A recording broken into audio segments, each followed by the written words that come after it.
এরকম একটা সুন্দর বৃষ্টির দিনে সারাদিন কি খেলাম আজকের ভিডিওতে সেটাই আমি তোমাদের সঙ্গে শেয়ার করব। সকালবেলা ঘুম থেকে উঠে দেখি আকাশে খুব মেঘ করে রয়েছে, তার সাথে শুরু হয়েছে ঝমঝম করে বৃষ্টি। আমার মতো এই বৃষ্টিটার জন্য কে কে অপেক্ষা করছিলে বলো তো। তারপরে নিচে নেমে নিজের জন্য বানিয়ে নিলাম 1 কাপ গরম গরম চা, যেটা এই সুন্দর বৃষ্টির সাথে আমি এনজয় করছিলাম।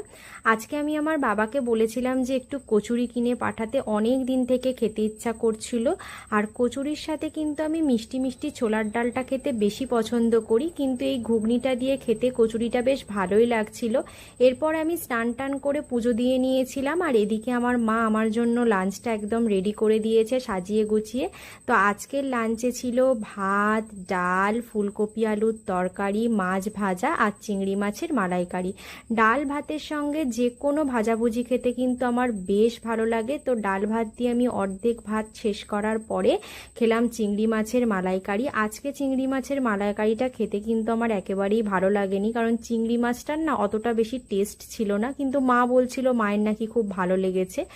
আর দুপুরবেলা আমার মা এই লুচিগুলো বানিয়েছিল আমার পিসিমণির জন্য। পিসিমণি যাবে উড়িষ্যাতে, তো মাকে বলেছিল একটু টিফিন বানিয়ে দিতে।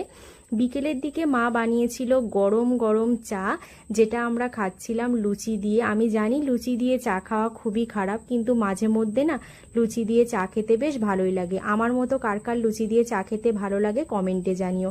রাতে বানিয়েছিলাম গরম গরম চাউমিন। আজকের ভিডিওটা এতটুকুই, দেখা হচ্ছে তোমাদের সঙ্গে অন্য কোনো ভিডিও।